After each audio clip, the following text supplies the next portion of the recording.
Hola, hola, soy Carmenza Moreno y nuevamente les doy la bienvenida a Estudiemos Física. En este video les mostraré una recopilación de los videos que han sido trabajados en el canal. Cada uno de los proyectos que van a ser mostrados se relacionan con un componente de la física. Te recuerdo que los componentes de la física son, primero, la mecánica clásica, segundo, la termodinámica, tercero, los eventos ondulatorios y por último, los eventos electromagnéticos. Por cada uno de estos componentes te traigo para que recuerdes dos videos. Empecemos. Mecánica clásica. Estudia el movimiento de los cuerpos y las fuerzas que lo causan. Esta mecánica clásica se divide en cinemática, dinámica y estática. La cinemática es la que se encarga del estudio de los cuerpos sin tener en cuenta la causa que lo produce. La dinámica estudia el movimiento de los cuerpos teniendo en cuenta la causa que lo produce y la estática estudia los cuerpos en equilibrios. El primer video que te muestro se relaciona con el movimiento parabólico o movimiento de proyectiles. Hola, hola, ¿cómo están? El día de hoy vamos a continuar con los movimientos en dos dimensiones, pero hablaremos del movimiento parabólico o también llamado movimiento de proyectiles. ¿Por qué se llama parabólico? Porque su trayectoria es una parábola. ¿Y por qué se llama de proyectiles? Porque lo que se lanza es un proyectil que es considerado como cualquier cuerpo que es lanzado con una velocidad inicial bajo la acción de la gravedad. Este movimiento tiene las siguientes características. El proyectil es lanzado con una velocidad inicial. La velocidad inicial se descompone en dos velocidades, la velocidad vertical o v sub y y la velocidad horizontal o v sub x. La velocidad vertical es variable porque cuando el proyectil asciende, esa velocidad disminuye y cuando el proyectil desciende, esa velocidad aumenta. Por eso, en la dirección vertical, el movimiento es uniformemente acelerado. En la dirección horizontal, es decir, hablamos de v sub x, el movimiento del proyectil es rectilíneo uniforme porque la velocidad es constante. Cuando el proyectil alcanza su máxima altura, la velocidad en y es igual a 0. El proyectil alcanza su máxima altura con un ángulo de 90 grados. Y el alcance máximo horizontal lo logra con un ángulo de 45 grados. La gravedad es la misma en todos los puntos de la trayectoria. Como pueden observar todo lo que les acabé de explicar, ahora miremos el dibujo. En el dibujo, la velocidad vertical es la flecha o el vector color naranja. Y la velocidad horizontal es la flecha o vector color verde. Si ustedes observan ese vector naranja, a medida que el proyectil va subiendo, se va haciendo cada vez más pequeño. Cuando llega a la altura máxima, ya ese vector desaparece porque esa velocidad ya vale 0. Cuando llega a la altura máxima empieza a descender y ustedes se van dando cuenta que ese vector nuevamente va aumentando.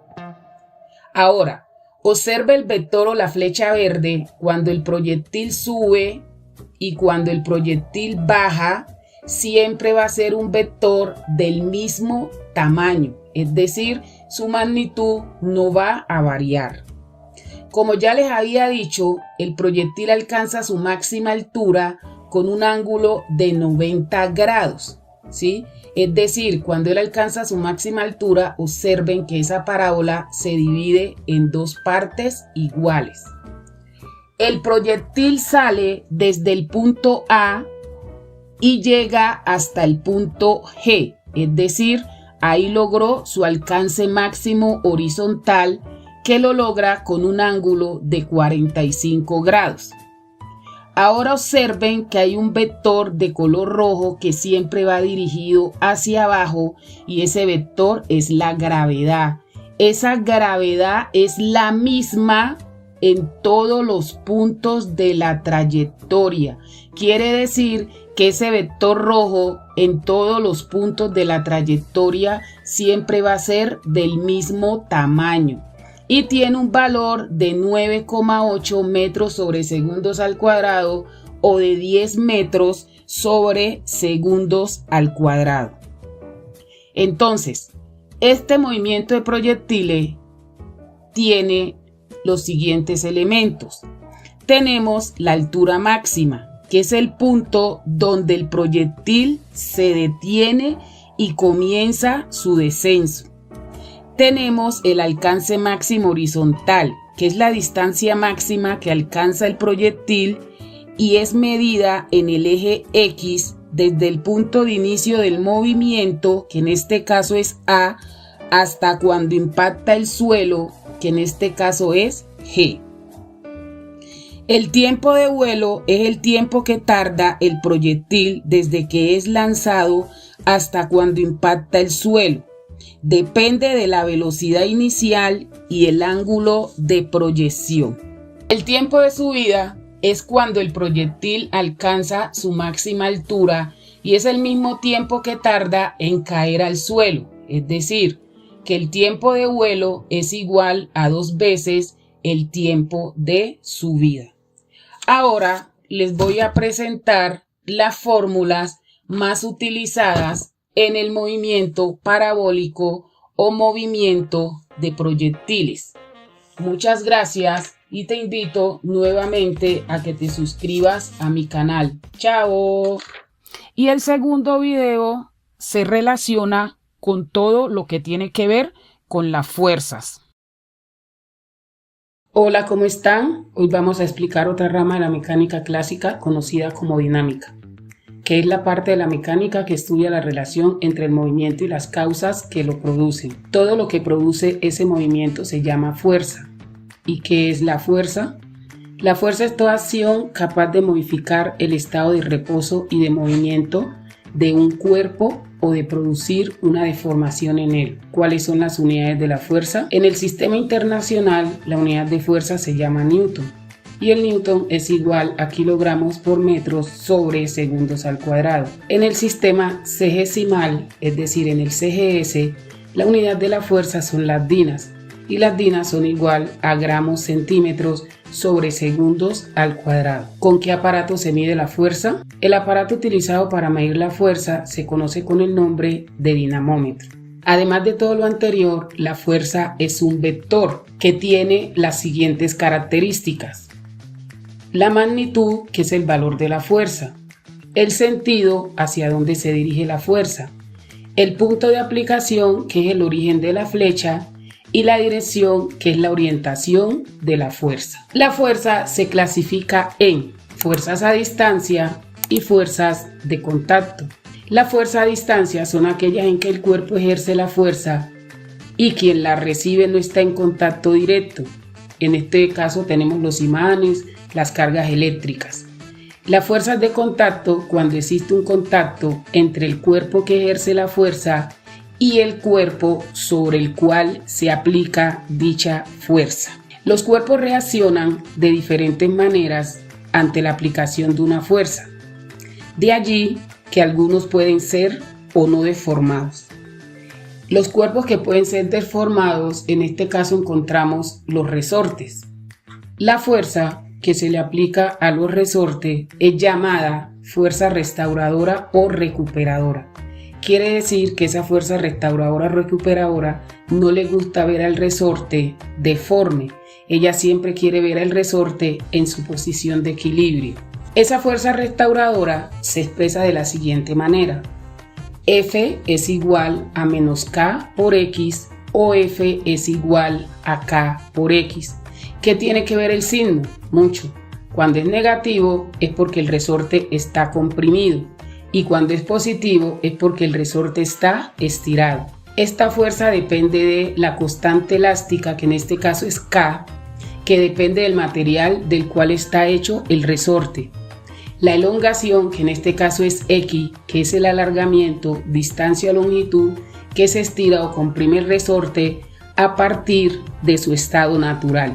La anterior ecuación se conoce como la ley de Hooke y fue creada por el señor Robert Hooke en el siglo XVII. Y esa ley nos dice, si ejercemos una fuerza sobre un cuerpo elástico, en este caso un resorte, este se deforma de manera directamente proporcional a la fuerza aplicada. Sobra decir que esta ley también es conocida como ley de la elasticidad. Algo que hay que tener en cuenta: para que los objetos ejerzan fuerza de contacto deben tocarse. Ejemplos comunes de fuerzas de contacto tenemos la tensión, la normal, la fuerza de rozamiento o fricción. También hay cuerpos que no necesitan tocarse para que se ejerza fuerza entre ellos. Por ejemplo, tenemos la fuerza peso, la normal, el peso, la tensión, la fuerza de rozamiento son conocidas como fuerzas mecánicas especiales, que son todas las fuerzas que actúan sobre un cuerpo en una situación dada. Les voy a hablar de cada una de ellas. La fuerza normal es la fuerza que ejerce una superficie sobre un cuerpo que se encuentra apoyado en ella. La fuerza peso es la fuerza con que la tierra nos atrae a su superficie. La fuerza tensión es la que se desarrolla en una cuerda, un cordel o un cable cuando se estira bajo una fuerza aplicada. Y la fuerza de fricción o rozamiento es la fuerza que existe entre dos superficies en contacto que se oponen al deslizamiento. ¿Y qué más debes saber de las fuerzas mecánicas especiales? Primero, la fuerza normal no se grafica en cuerpos que estén colgando. Segundo, el peso y la normal tienen la misma magnitud, pero van en sentido contrario.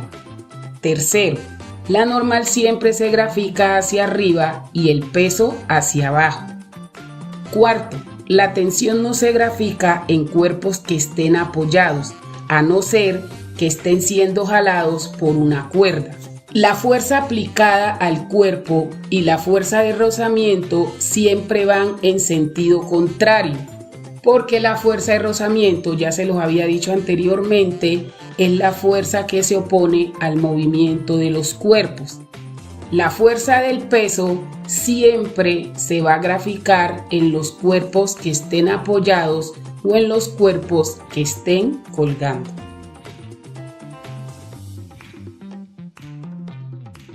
Es común que un cuerpo esté sometido a la acción de dos o más fuerzas. En estos casos, esto puede representarse mediante una única fuerza y se denomina fuerza resultante, que es la suma vectorial de todas las fuerzas que actúan sobre un cuerpo. Para calcular esa fuerza resultante, debemos tener en cuenta los siguientes casos.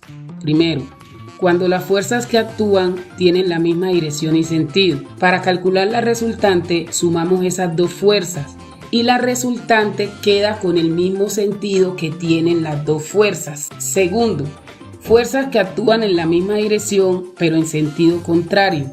Calculamos la resultante restando estas dos fuerzas, pero la resultante queda con el sentido y dirección de la fuerza mayor. El tercer caso, cuando las dos fuerzas son perpendiculares, es decir, forman un ángulo de 90 grados, la resultante se calcula aplicando la fórmula del teorema de Pitágoras. Cuarto, si las fuerzas no son perpendiculares, es decir, forman un ángulo distinto a 90 grados, aplicamos la siguiente fórmula.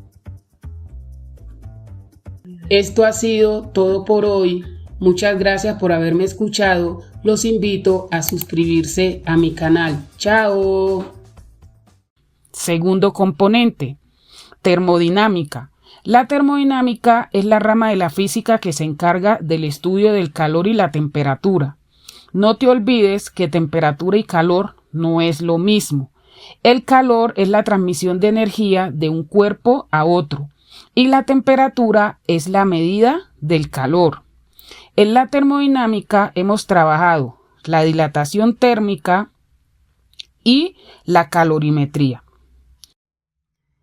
Hola, hola, ¿y con qué componente vamos hoy? Pues hoy vamos con el componente de la termodinámica y le toca el turno a la dilatación térmica.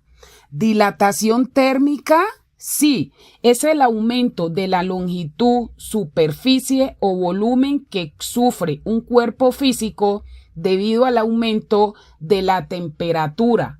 Hay algo contrario a la dilatación térmica y se llama contracción térmica, que es la disminución de dimensiones métricas por la disminución de la temperatura. ¿Por qué se dilatan los cuerpos? Los cuerpos se dilatan porque al aumentar su temperatura, las moléculas se mueven más deprisa, por lo que necesitan más espacio para desplazarse y es por ello que el cuerpo necesita aumentar su volumen. Existen 3 tipos de dilataciones. Primera, dilatación lineal se refiere al cambio en la longitud de un objeto cuando cambia su temperatura. Es la forma más simple de dilatación térmica y se aplica a los cuerpos con una sola dimensión. Ejemplo, las vías del tren están señaladas con pequeños espacios entre ellas para permitir la expansión y contracción debido a los cambios de temperatura. Las puertas de hierro o de otros metales pueden aumentar su tamaño cuando hace mucho calor, lo que dificulta abrirlas o cerrarlas. Segundo, dilatación superficial. Ocurre cuando un cuerpo aumenta su tamaño en 2 dimensiones. Te estoy hablando del largo y el ancho, debido a un cambio en la temperatura. Es decir, este aumento de temperatura afecta el área o superficie del cuerpo. Tenemos los siguientes ejemplos. La expansión de una lámina metálica que puede ser de acero o de aluminio. ¿Por qué? Porque al calentarse su área aumenta al aumentar su largo y su ancho. Otro ejemplo, cuando la llanta de un automóvil aumenta su temperatura, también aumenta su superficie. Tercero, dilatación volumétrica. Se refiere al cambio en el volumen de un cuerpo cuando su temperatura cambia. Este tipo de dilatación se aplica a los líquidos, a los gases y también a los sólidos que experimentan cambios significativos de volumen. En este tipo de dilatación, el aumento se logra en 3 dimensiones. Ejemplos, el aumento en el volumen al congelar agua dentro de una botella. Otro ejemplo, un cubo de cobre sometido al calor. Cada una de estas 3 dilataciones tienen sus fórmulas, pero antes de darte a conocer las fórmulas debes saber lo siguiente. Primero, el coeficiente de dilatación térmica es un valor que indica la facilidad o no que posee un material para dilatarse al ser sometido al calor. Cuando un cuerpo se dilata más que otro, es porque su coeficiente de dilatación es más alto. Los 3 coeficientes se relacionan de la siguiente manera. El coeficiente de dilatación superficial es aproximadamente el doble del lineal y el coeficiente de dilatación volumétrica es aproximadamente el triple del lineal. Aquí te lo presento matemáticamente para que me entiendas mejor. Beta es el coeficiente de dilatación volumétrico. Gamma es el coeficiente de dilatación superficial y alfa es el coeficiente de dilatación lineal. Ahora sí, te voy a mostrar las fórmulas de cada una de los tipos de dilataciones. Inicialmente vamos con la dilatación lineal, que dice que delta de L es igual a L sub O por alfa por delta de T. Delta de L es la variación de la longitud. L sub 0 es la longitud inicial. Alfa es el coeficiente de dilatación lineal y delta de T es la variación de temperatura. Quiere decir temperatura final menos temperatura inicial. La siguiente fórmula es la fórmula de la dilatación superficial. Delta de S es igual a S sub 0 por beta por el incremento de la temperatura. Delta de S, variación de la superficie o del área. S sub 0, área o superficie inicial. Beta es el coeficiente de dilatación superficial y delta de T es la variación de la temperatura. Ahora, delta de B igual a B sub 0 por gamma por delta de T es la fórmula de la dilatación volumétrica. Delta de B es la variación del volumen, B sub 0 es el volumen inicial y gamma es el coeficiente de dilatación volumétrica y delta de T es la variación de la temperatura. Espero que con esta pequeña explicación hayas podido entender la diferencia entre dilatación lineal, dilatación superficial y dilatación volumétrica. Te espero en un próximo video aquí en Aprendiendo Física de una manera fácil y sencilla. No olvides suscribirte a mi canal de YouTube y seguirme en mi página de Facebook. ¡Chao! Tercero, eventos ondulatorios. Estudia todo lo relacionado con las ondas. Aquí vas a encontrar un video acerca de la refracción de la luz y otro video de las cualidades del sonido. Hola, hoy les vengo a hablar acerca de la refracción de la luz y vamos a empezar respondiendo la siguiente pregunta. ¿Por qué se ve partido el lápiz al introducirlo en el vaso con agua? Te lo explico. Esto es debido a la refracción de la luz, que es el fenómeno que ocurre cuando la luz pasa de un medio a otro con un índice de refracción diferente. La misma cambia de velocidad y dirección. Ahora sí, ¿qué pasa con el lápiz? Lo que pasa es que la luz viaja primero a través del aire y luego a través del agua, donde pierde velocidad. Y este cambio de velocidad hace que la luz se doble o se refracte. Cada uno de los medios, en este caso el aire y el agua, tienen su propio índice de refracción. ¿Índice de refracción? Sí, es el cociente de la velocidad de la luz cuando pasa a través de dos medios. Es adimensional, es decir, no tiene unidades de medida y siempre es mayor o igual a 1. Su fórmula es la siguiente. N es el índice de refracción. C es la rapidez de la luz, que equivale a 3 por 10 a las 8 metros por segundo. Y B es la rapidez de la luz del medio donde se está moviendo.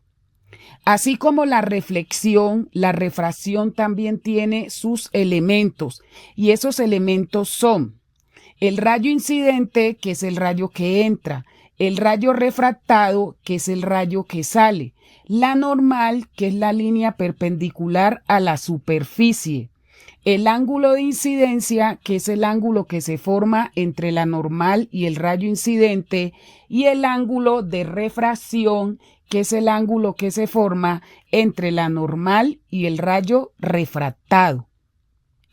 ¿Qué podemos decir del ángulo de incidencia y el ángulo de refracción? ¿Cuál será mayor? ¿Cuál será menor? Ya te lo voy a explicar. Primero, si el rayo incidente pasa de un medio de índice de refracción menor a uno de índice de refracción mayor, el rayo refractado se acerca a la normal. Entonces, el ángulo de incidencia es mayor que el ángulo de refracción.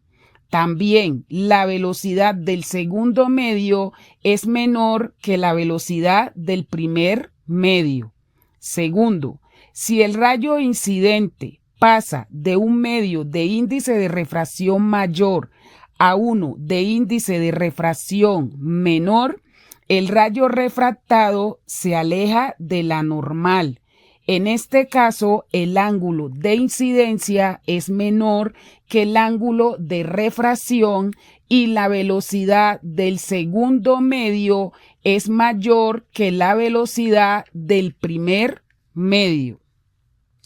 En la refracción existen dos leyes que son: primera, el rayo incidente, el rayo refractado y la normal se encuentran en un mismo plano.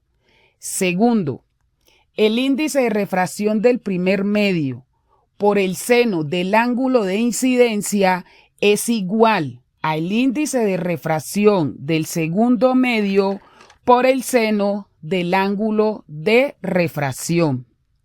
Antes de terminar, te voy a dar dos tipsitos para que nunca se te olviden acerca de este tema. El primero: cuando un rayo incide perpendicular a la superficie, no hay refracción, porque el rayo al pasar al otro medio no se desvía. Eso no se llama refracción, sino que se llama transmisión.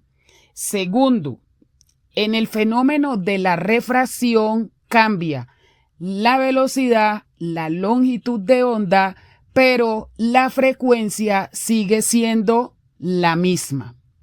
Muchas gracias por escuchar y ver mis videos y te sigo esperando aquí en Aprendiendo Física de una manera fácil y sencilla. No olvides suscribirte a mis páginas de Facebook y al canal de YouTube. ¡Chao! Hola, hola, hoy le tocó el turno a los eventos ondulatorios, el sonido y sus cualidades. ¡Vamos! El sonido es el fenómeno que se produce cuando las vibraciones de un cuerpo se transmiten por un medio líquido, sólido o gaseoso hasta llegar a nuestro oído. Las cualidades del sonido permiten describir cómo se percibe y cómo se transmite el sonido.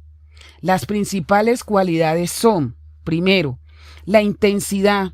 Es la energía que transportan las ondas sonoras.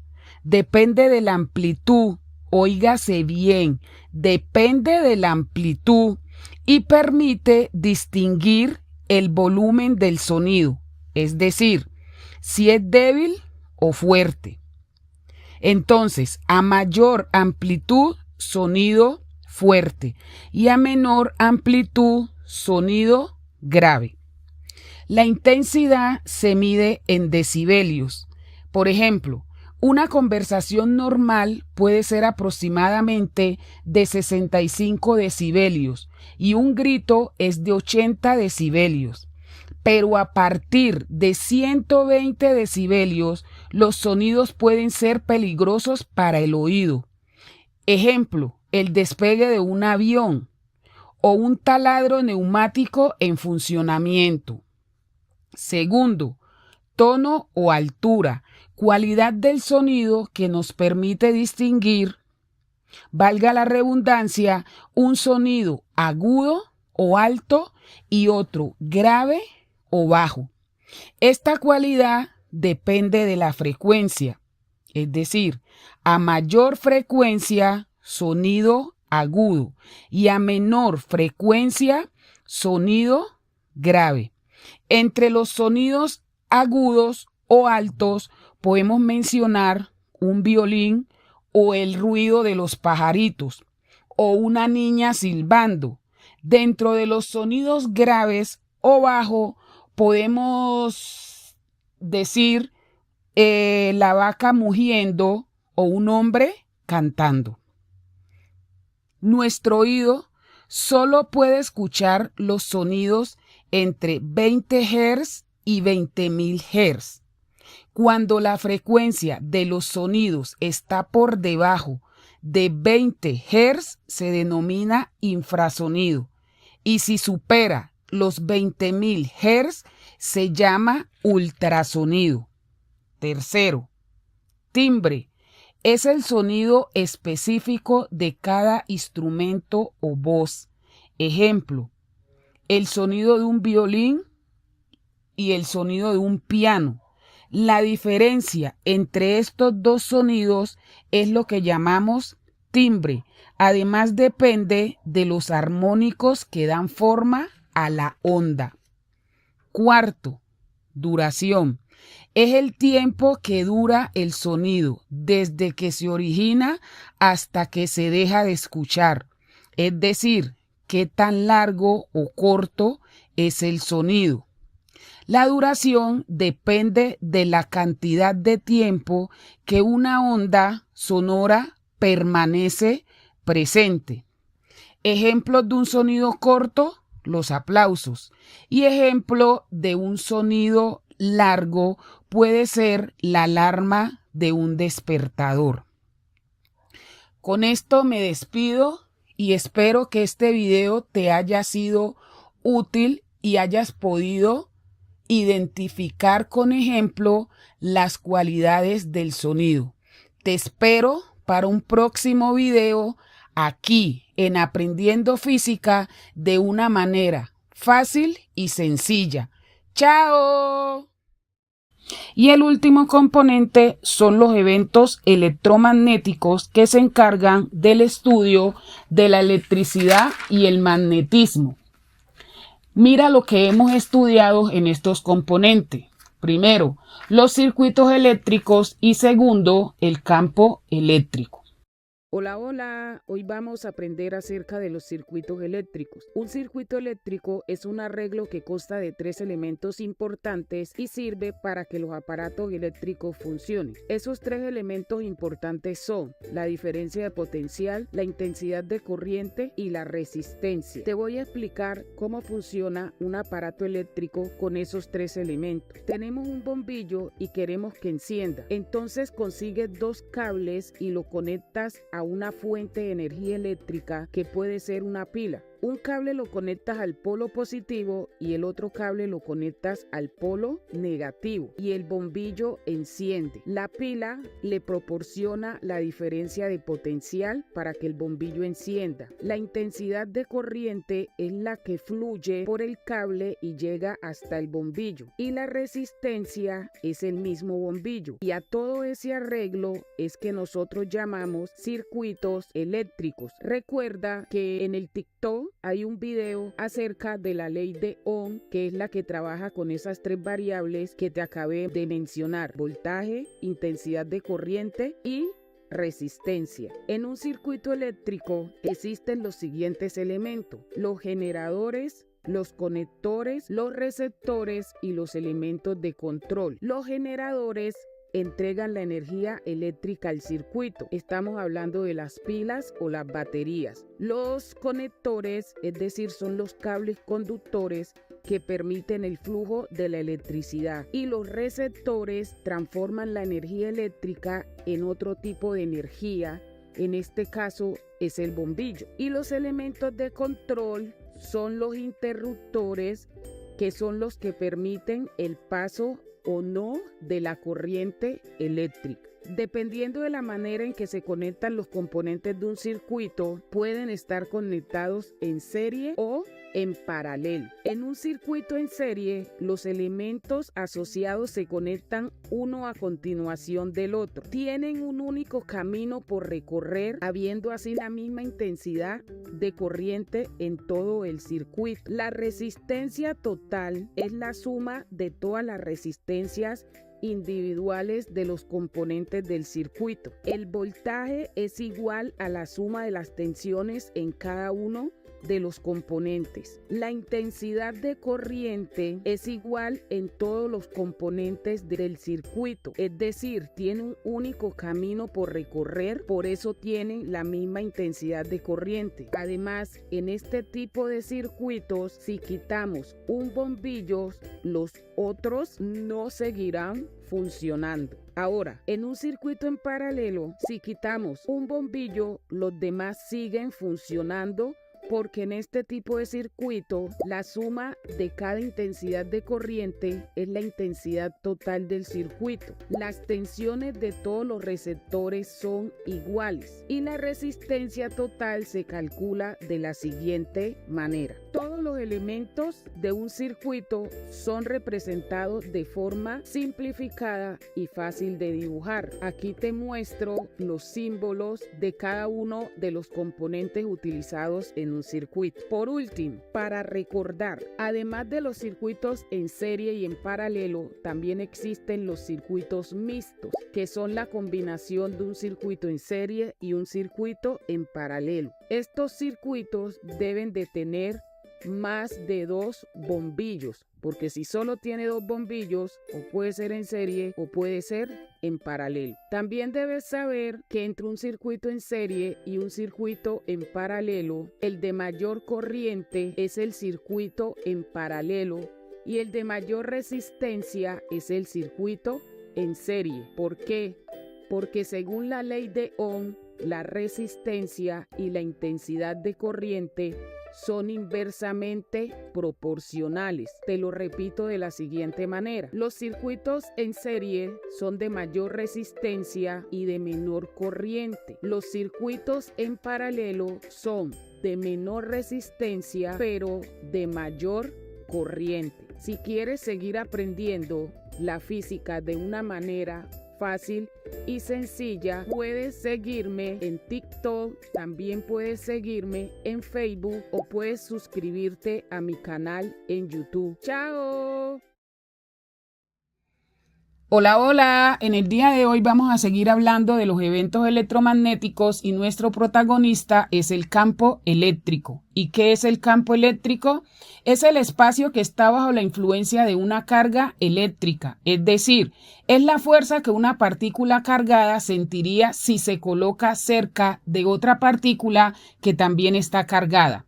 El campo eléctrico o intensidad de campo eléctrico, como también se le conoce, se representa con la letra E mayúscula con una flecha encima que me está indicando que ese campo eléctrico es una magnitud vectorial.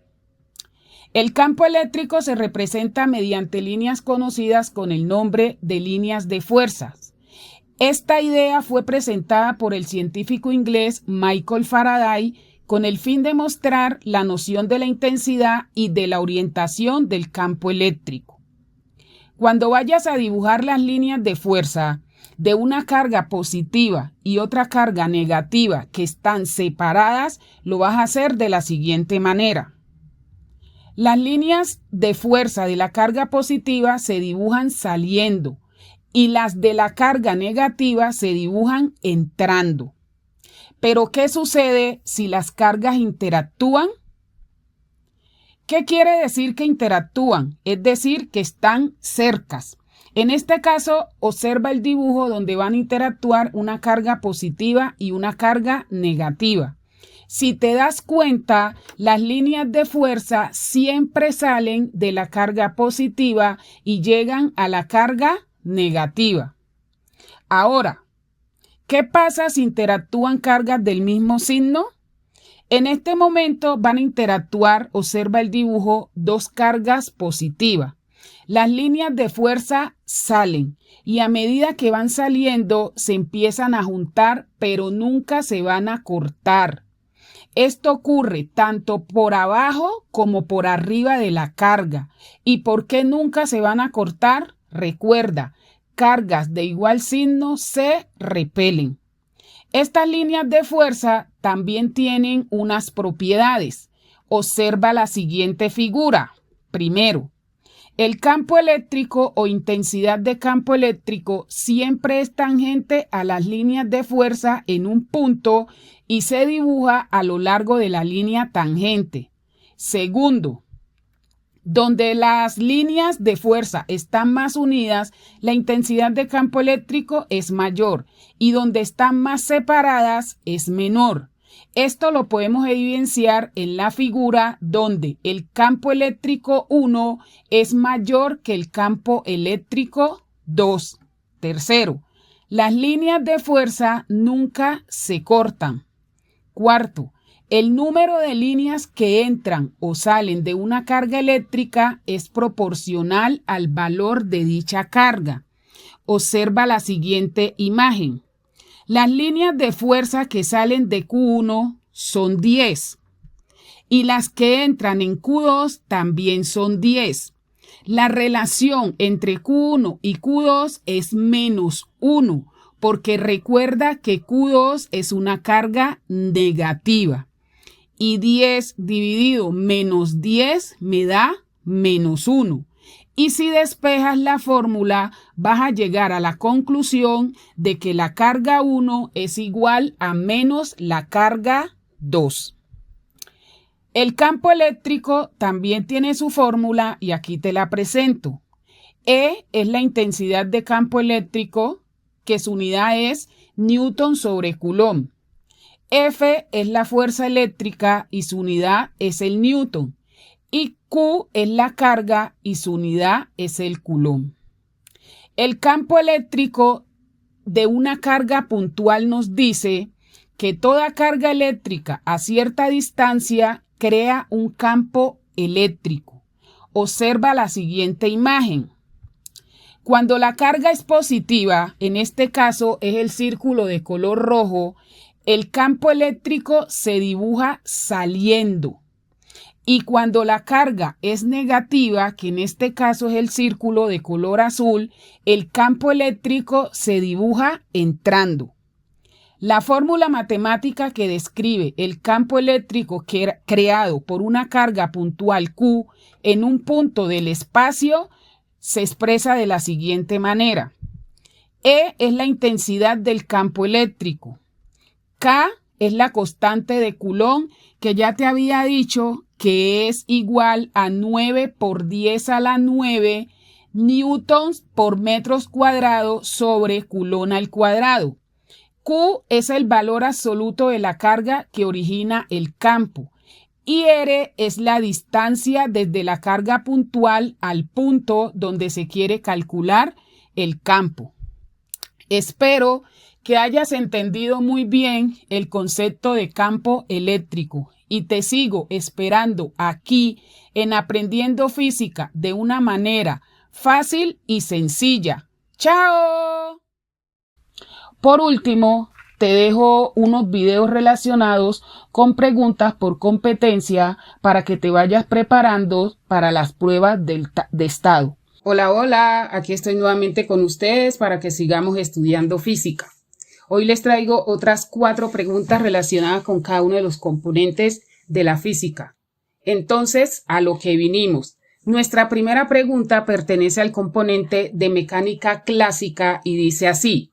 Un carro de masa m se mueve sobre la superficie horizontal con velocidad v1 en la dirección que se ilustra la figura A. En cierto instante, un objeto de masa m que se mueve perpendicular a la superficie cae en el interior del carro y continúan moviéndose los dos como se muestra en la figura B. Desprecie el rozamiento entre la superficie de la carretera y el carro. La rapidez del carro después que el bloque cae dentro de él. Y ahí me presentan las 4 opciones de respuesta. Ya sabemos que lo primero que tenemos que saber es qué información nos está brindando la pregunta.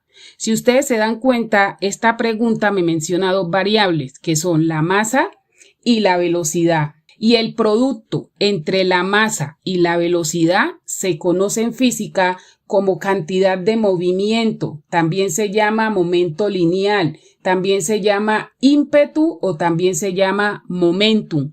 Esa cantidad de movimiento se identifica con la letra P. Quiere decir que P es igual a masa por velocidad. ¿Y qué concluimos de esta fórmula? De esta fórmula podemos concluir que, primero, cantidad de movimiento es directamente proporcional a la masa. Segundo, cantidad de movimiento es directamente proporcional a la velocidad. Tercero, masa y velocidad son inversamente proporcionales. Ahora, ¿qué me están preguntando? ¿Qué sucede con la velocidad cuando el cuerpo cae dentro del carro? Si el cuerpo cae dentro del carro, quiere decir que el carro aumenta su masa. Y si aumenta la masa del carro, su velocidad disminuye. Por ende, la B, la C y la D son nuestros descartes, porque la B dice que la velocidad aumenta, la C también dice que la velocidad aumenta y la D me está diciendo que la velocidad no cambia.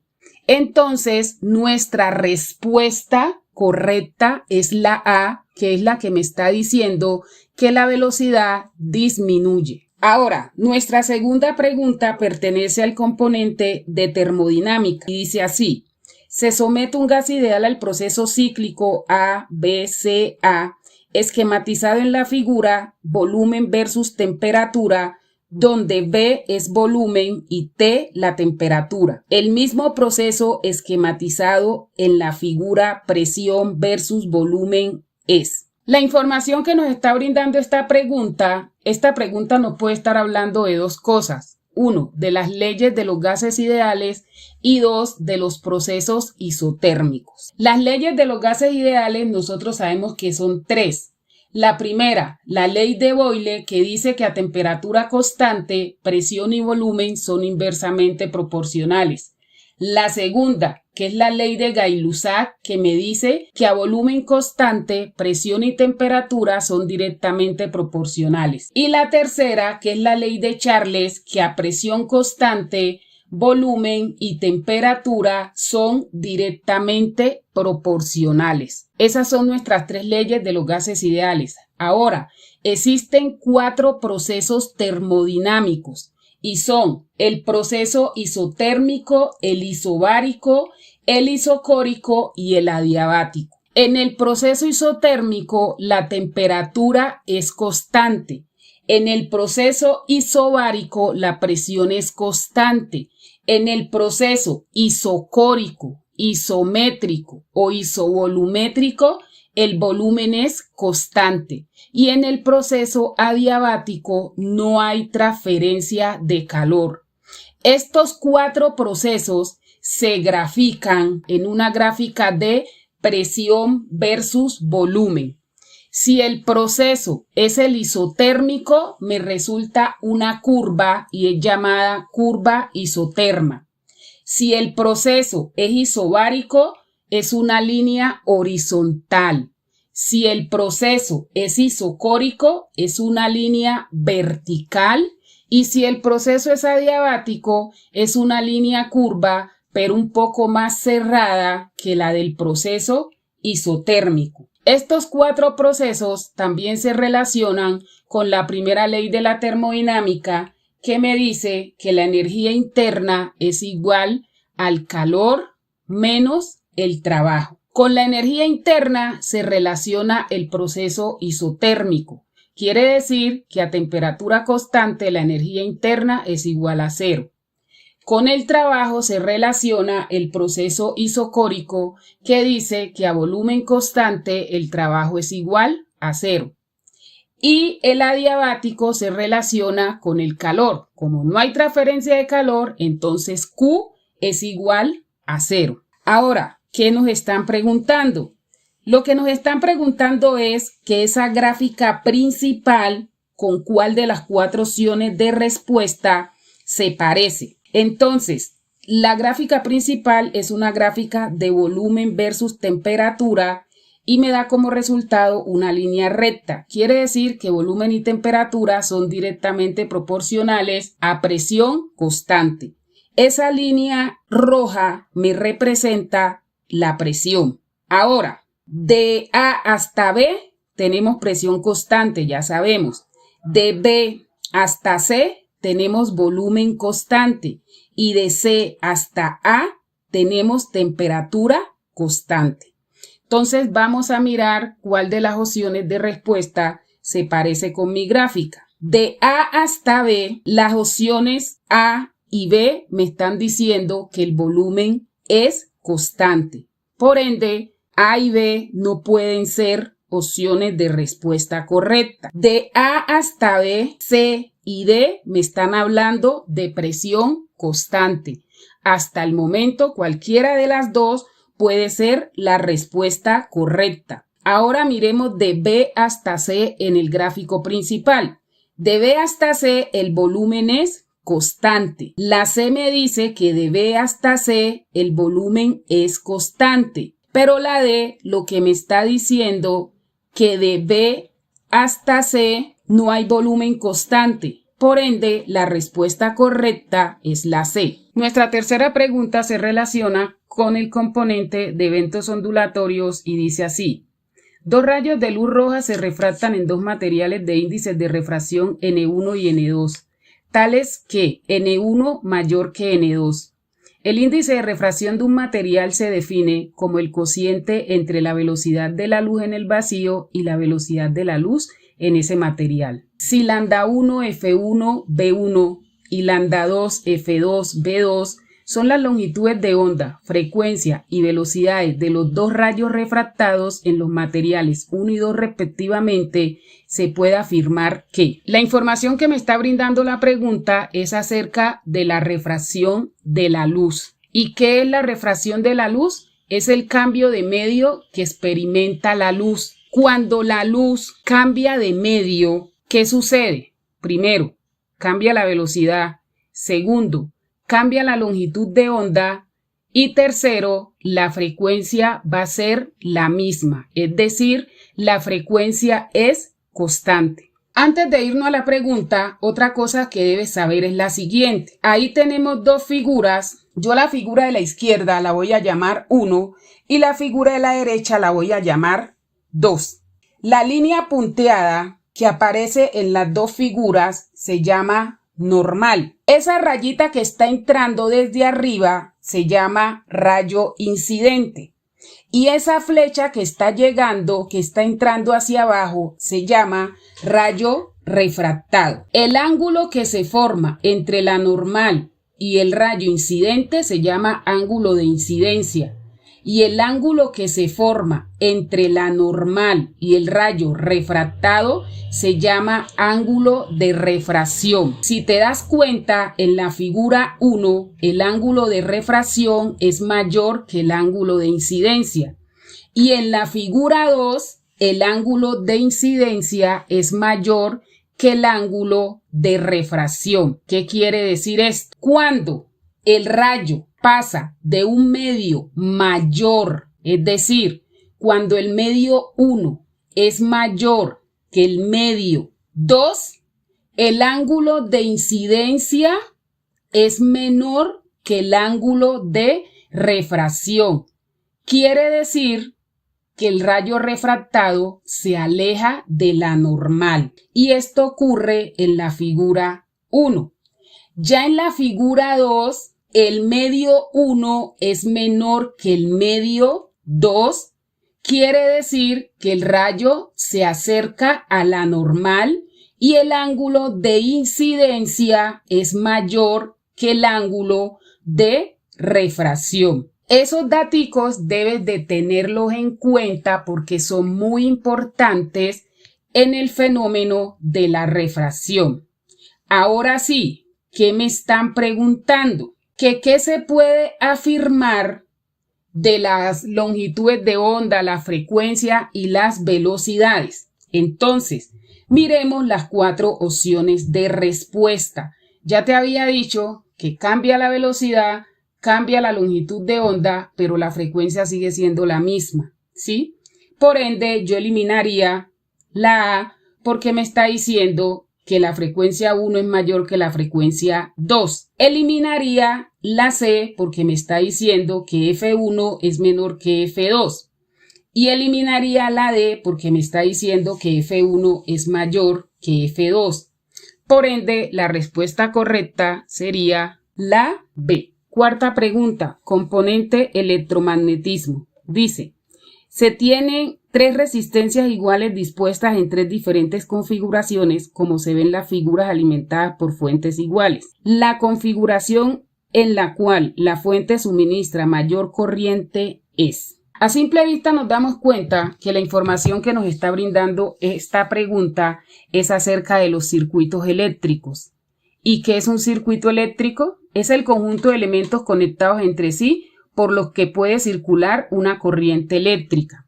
Ese circuito eléctrico tiene unos componentes o unos elementos que son los conductores, que son los cables por donde circula la corriente eléctrica, los generadores, que son las pilas o baterías, los receptores, que son las bombillas o las resistencias que se oponen al paso de la corriente, y los elementos de control, que son los interruptores, que son los que abren y cierran el circuito. El circuito se clasifica en circuitos en serie, circuitos en paralelo y circuitos mixtos. Los circuitos mixtos es la combinación de un circuito en serie y un circuito en paralelo.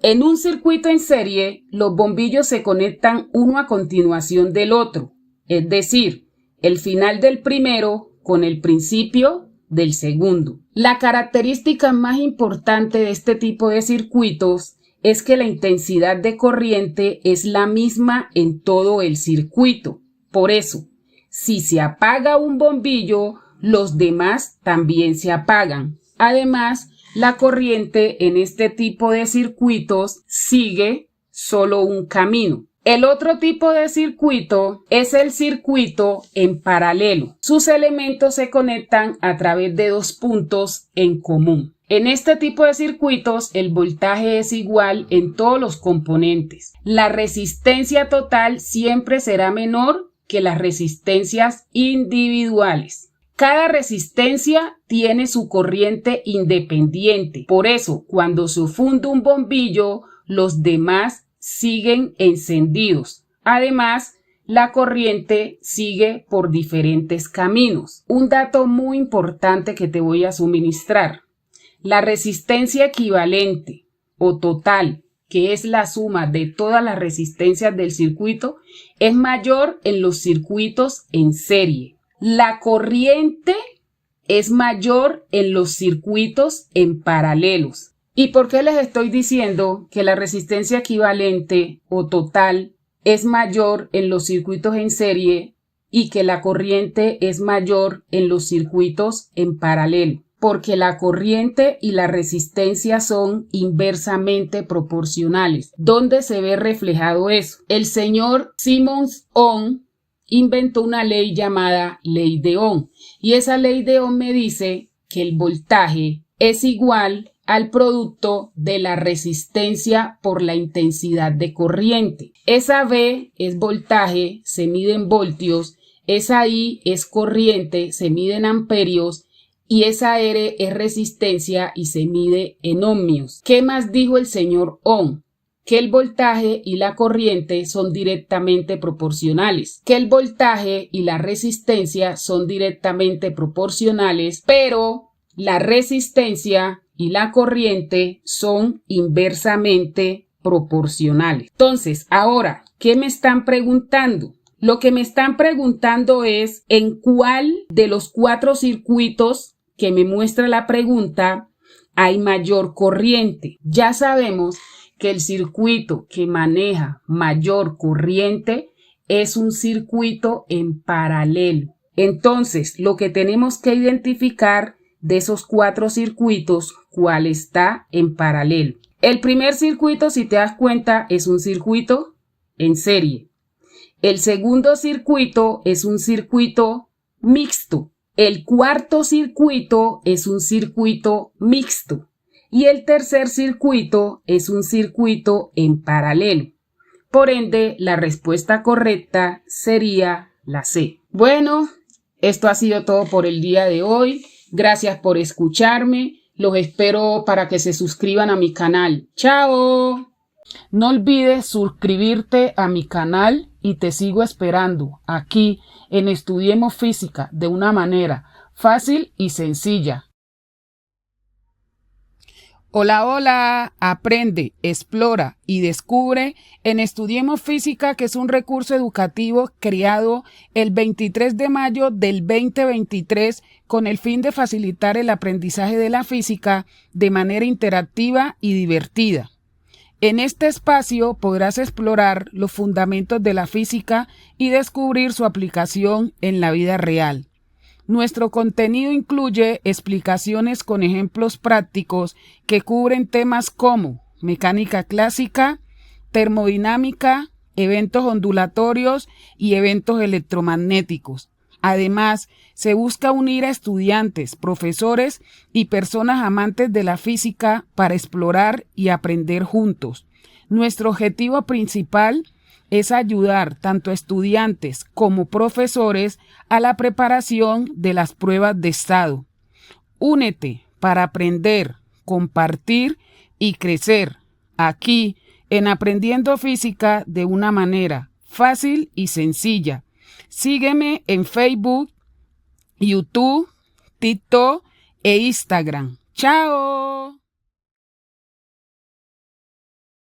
Hola, hola, ¿cómo han estado todos ustedes? Hoy vengo aquí para hablarles de un componente de la física muy importante llamado termodinámica. ¿Qué vamos a aprender de la termodinámica? Hoy en la termodinámica vamos a aprender la diferencia entre calor y temperatura. Vamos a aprender lo que es una dilatación térmica. También vamos a aprender todo relacionado con la calorimetría. Y por último vamos a hablar de las leyes principales de la termodinámica. Empecemos. La termodinámica es la rama de la física que estudia las acciones mecánicas del calor y de otras formas semejantes de energía. También estudia la energía interna de un sistema y las medidas por las que se intercambian energía entre el sistema y el medio en el que se encuentren. ¿Y qué es un sistema termodinámico? Es la parte del universo objeto de estudio. Ejemplo, un sistema termodinámico puede ser una célula o una persona. Estos sistemas termodinámicos se dividen en aislado, que no intercambian ni materia ni energía.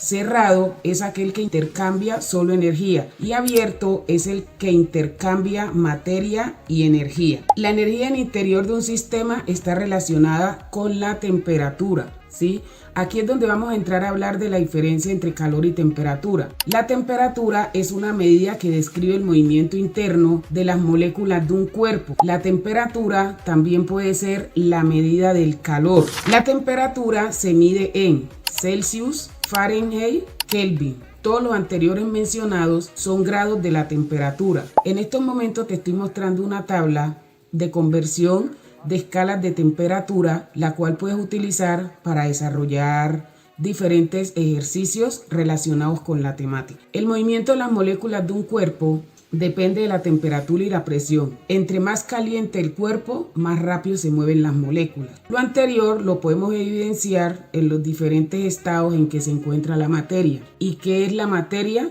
Materia es todo aquello que tiene masa y ocupa un espacio al tener volumen. Además posee propiedades físicas y químicas. Pero ¿cuál es la diferencia entre propiedades físicas y químicas? Las propiedades físicas son aquellas que se pueden medir y no producen nuevas sustancias químicas. Y las propiedades químicas, cuando existe un cambio en la composición original, transformándose en otra diferente. ¿Te gustaría saber cuáles son los cambios de estado de la materia? Los cambios de estado de la materia también son llamados estados de agregación, que son las distintas fases en que se presentan las distintas sustancias existentes, de acuerdo a las fuerzas de unión que existan entre sus partículas. En estos momentos te muestro un diagrama donde se pueden evidenciar los diferentes estados de la materia. Ahí puedes mirar que está la fusión, está la evaporación, está la solidificación, está la condensación. Entonces, en el estudio del calor se encarga la calorimetría. Y la calorimetría es la rama de la mecánica que se encarga del estudio de la medida del calor. ¿Y qué es el calor? El calor es la transferencia de energía de un cuerpo a otro. Esta transferencia de energía se realiza mediante 3 mecanismos.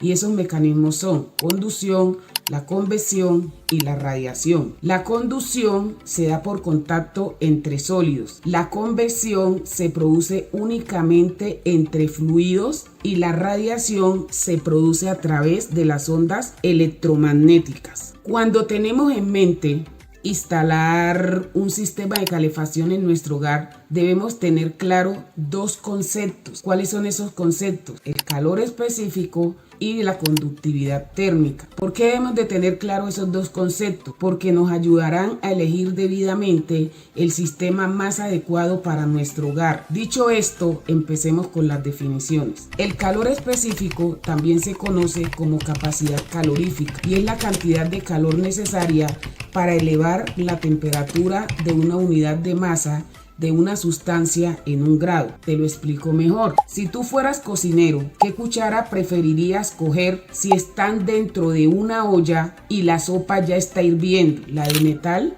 o la de madera? Si escogiste la cuchara de metal y la vas a retirar, debes ponerte un buen guante de cocina, porque en caso contrario te puedes quemar la mano. Con la cuchara de madera no te ocurriría lo mismo, pues no estará tan caliente como la de metal. Esto quiere decir que la madera requiere muchísimo más calor para aumentar su temperatura. Es decir, el calor específico de la madera es mayor que el calor específico del metal. Aquí te presento la fórmula de calor específico. La C es el calor específico, la Q es la cantidad de calor o calor añadido, M es la masa y el incremento de T es la temperatura, que quiere decir temperatura final menos temperatura inicial. Ahora, la conductividad térmica es la capacidad que tiene un material de conducir calor, es decir, si es buen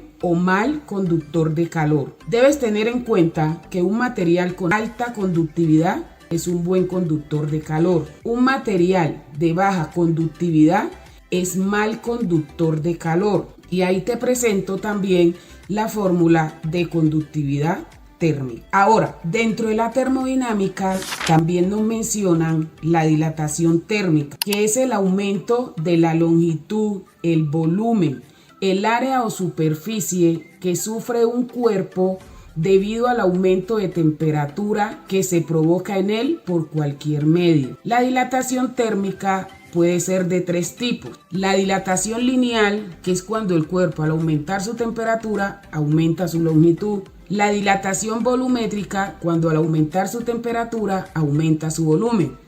Y la dilatación superficial, porque cuando al aumentar su temperatura el cuerpo aumenta su área. Ahora, debes tener en cuenta, además de todo lo anterior, lo siguiente. Los gases se expanden más que los líquidos y sólidos. Los líquidos se expanden más que los sólidos. Los cuerpos se contraen al disminuir la temperatura. Los cuerpos se dilatan porque al aumentar la temperatura, las partículas se mueven más rápido, por lo que necesitan más espacio para desplazarse. Todos conocemos el efecto por el cual el hielo, al calentarse, se derrite y cambia su forma de estado sólido a estado líquido, y cómo el agua se transforma en vapor a partir de cierta temperatura. Todo lo anterior lo relacionamos con algo llamado calor latente, que es la cantidad de energía requerida por una sustancia para cambiar de fase de sólido a líquido, que es llamado fusión, o de líquido a gaseoso, que es llamado evaporación. Se debe tener en cuenta que esta energía en forma de calor se invierte para el cambio de fase y no para el aumento de la temperatura. Cuando un cuerpo se calienta, aumenta su temperatura hasta que cambia de estado. En ese momento, la temperatura permanece constante. Esto se puede evidenciar en el siguiente gráfico llamado curva de calentamiento, que es un gráfico de la temperatura en relación con la cantidad de calor añadido. De la curva de calentamiento te puedo decir lo siguiente. La curva de calentamiento consta de 5 etapas. En la primera etapa la sustancia está en estado sólido. En la segunda etapa hay un cambio de estado llamado fusión, que es de sólido a líquido. En la tercera etapa la sustancia está en estado líquido. En la cuarta etapa hay un cambio de estado, que es de líquido a gaseoso, que llamamos evaporación. Y en la quinta etapa la sustancia está en estado gaseoso. ¿Qué más sucede en esta curva de calentamiento? En las etapas impares, es decir, en la etapa 1, 3 y 5, hay aumento de temperatura. En las etapas pares, es decir, en la etapa 2 y 4, hay cambios de estado. En esas etapas la temperatura es constante y por ser constante la temperatura en esas etapas pertenecen a un proceso isotérmico. No te preocupes porque más adelante yo te voy a hablar de qué son los procesos isotérmicos. Y por último, en el video de hoy te voy a hablar de las leyes o principios de la termodinámica. Las leyes o principios de la termodinámica son un conjunto de formulaciones que caracterizan a los sistemas termodinámicos a partir de sus cantidades físicas fundamentales: temperatura, energía y entropía. Existen 4 leyes y son: ley 0, llamada equilibrio térmico, y dice: cuando dos cuerpos están en equilibrio térmico con un tercer cuerpo, es porque esos dos cuerpos están en equilibrio térmico entre sí. Primera ley, llamada principio de conservación de la energía. El cambio en la energía interna de un sistema es igual al calor neto que se le transfiere más el trabajo neto que hace sobre él. Para que me entiendan mejor, aquí te presento la fórmula, donde delta de U es la energía interna, que es el total de todos los tipos de energía que poseen las partículas que conforman un sistema. La Q es calor, que es el calor intercambiado por el sistema con el entorno. Y la W es trabajo, que es el calor intercambiado por el sistema con el entorno. Un aviso importante: el trabajo realizado sobre el sistema y el calor que ingresa a un sistema tendrán signo positivo. El calor liberado por el sistema o el trabajo realizado por el sistema sobre el entorno tendrá signo negativo. Tanto el calor que se entrega a un sistema como el trabajo que se efectúa sobre el sistema aumenta la energía interna. Segunda ley, llamada entropía, quiere decir del orden al desorden. Refleja el desorden y la aleatoriedad del movimiento molecular. Tercera ley, cero absoluto, es la temperatura más baja posible, inalcanzable en la práctica y supone la ausencia casi total del movimiento de las partículas de un sistema. Por último, lo debes recordar muy bien: el calor se transfiere de un cuerpo caliente a un cuerpo frío y no de un cuerpo frío a uno caliente. Si un cuerpo no tiene energía interna y no hay temperatura, no hay entropía. La entropía de cualquier sistema cerrado nunca se puede disminuir, únicamente puede permanecer constante o aumentar. Esto fue todo por el día de hoy. Más adelante nos volvemos a encontrar con una segunda parte acerca de este componente tan importante de la física llamado termodinámica. ¡Chao!